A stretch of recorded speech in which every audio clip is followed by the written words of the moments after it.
Après 12 années au pouvoir, le Premier ministre d'Israël, Benjamin Netanyahou, a réussi à unir contre lui des partis politiques aux idéologies qui semblent irréconciliables. Cette alliance entre toutes les tendances politiques, le facteur, le ciment principal qui la constitue, c'est effectivement l'opposition à Netanyahou, que ce soit sur le plan idéologique et politique. Et puis n'oubliez pas quand même le fait que le même Netanyahou, Premier ministre d'Israël, comparaît 3 fois par semaine à son procès pour charge de corruption. Au bout de 2 mois de tractation, une majorité fragile et disparate s'est dessinée autour de 8 partis politiques, dont 3 d'extrême droite et un parti se déclarant de la mouvance des frères musulmans. Et pour réussir ce pari, le centriste Yair Lapid, chargé de former un gouvernement, a courtisé Naftali Bennett, chef d'une petite formation de droite, en lui offrant de devenir Premier ministre jusqu'en 2023, même si son parti ne dispose que de 6 sièges à la Knesset.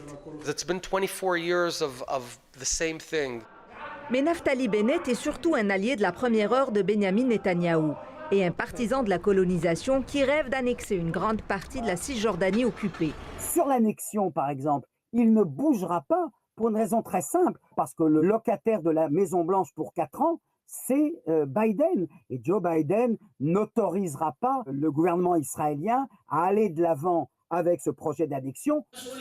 Autre alliance improbable, celle avec le parti islamiste Rab. Une première depuis que les partis arabes avaient soutenu Isaac Rabin dans les années 90. Pour une majorité d'Israéliens, de savoir qu'à la même table, il y aura des Arabes, des Juifs, des religieux, des laïcs, des gens de gauche, des gens de droite, eh bien, ça peut peut-être calmer le jeu parce que nous sortons vraiment très divisés, très affaiblis. Mais rien n'est encore gagné.